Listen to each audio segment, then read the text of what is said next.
tragedy. One man is dead and 2 others are badly shaken tonight after their powerboat capsized during a race off Sandringham.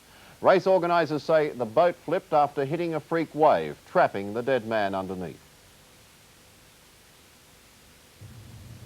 The drama unfolded shortly before midday as a fleet of powerboats surged south down the bay. The twin-engine powered death boat was in the middle of the fleet when it surged off the top of a swell and nose-dived into the bay, splintering in 2. One of the other race competitors immediately sent off a mayday call. It was 11:52, and within a couple of minutes 2 Coast Guard boats were on the scene. And what was initially thought were the only 2 occupants were pulled aboard. Shocked and shaken, they revealed there was a 3rd crew member, but they were unable to find him. As soon as I got under there, I could see the legs dangling, and I tried to pull him out, but he was stuck. He was stuck in, Yeah. what's still in the seat of the... Underneath the boat. The boat was upside down. The dead man and the 2 survivors were taken ashore while Coast Guard officials tried to salvage the wrecked boat.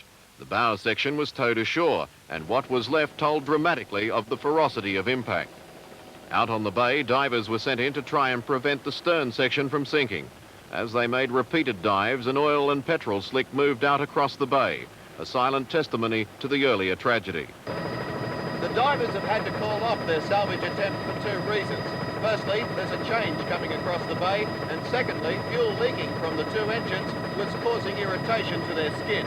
The death was the first involving powerboat racing during the long history of the sport in Victoria. Well, earlier today, fears for the safety of 2 men missing on the bay also sparked a big rescue operation. Luckily, a helicopter soon spotted the 2 men who had spent the night on the bay after their boat's engine broke down. Jennifer Kite has the details.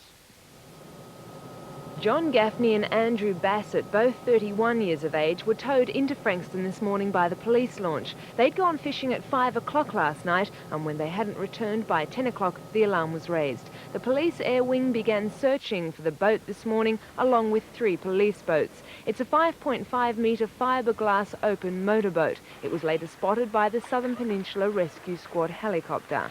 And we took our time and did everything right, set off flares and did all the right things, but eventually in trying to start the motor a number of times, the battery got too flat, so we saved the battery to use lights. And we used lights, but we didn't realise the land looks very close.